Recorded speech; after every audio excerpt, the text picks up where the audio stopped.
Hello, hello, tu es la bienvenue sur Espreaker.net et tu es avec Fabien, c'est moi-même.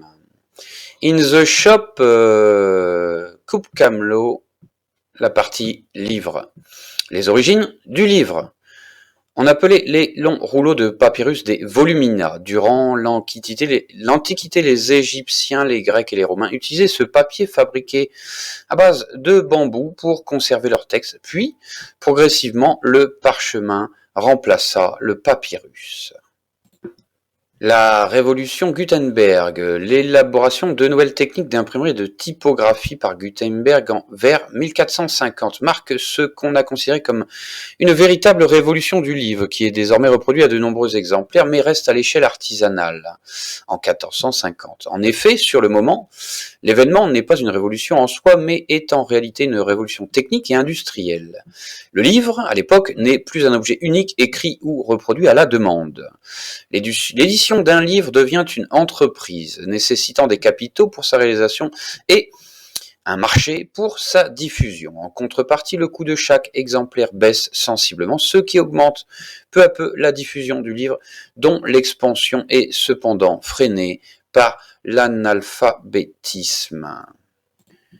La naissance de l'auteur ou les noms d'auteurs autour de l'année 1600, 3 auteurs aujourd'hui considérés comme universels vont naître aux yeux du public, et ce, par la grâce d'éditeurs libraires qui s'emploient à les publier, à rassembler leurs manuscrits, à les illustrer parfois, et donc à en favoriser la diffusion.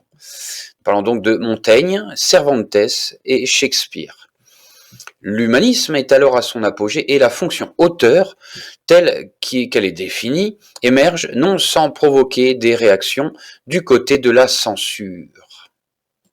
Et l'époque contemporaine, me direz-vous, l'introduction un peu après 1820 de presse à imprimer fonctionnant à la vapeur et ensuite les nouveaux moulins à papier fonctionnant aussi à la vapeur constituent les seules innovations majeures depuis le XVe siècle.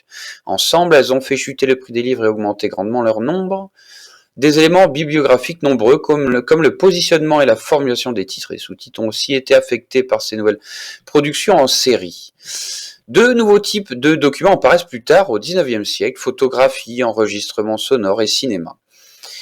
À côté des éditeurs et libraires traditionnels, le club de livres naît aux États-Unis au début du XXe siècle. La rupture se produit dans les années 1990.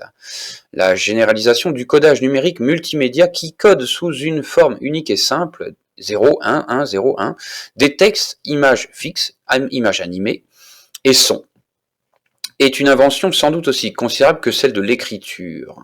L'hypertexte améliore encore l'accès à l'information. Enfin, Internet fait baisser les coûts de production et de diffusion comme l'imprimerie à la fin du Moyen-Âge.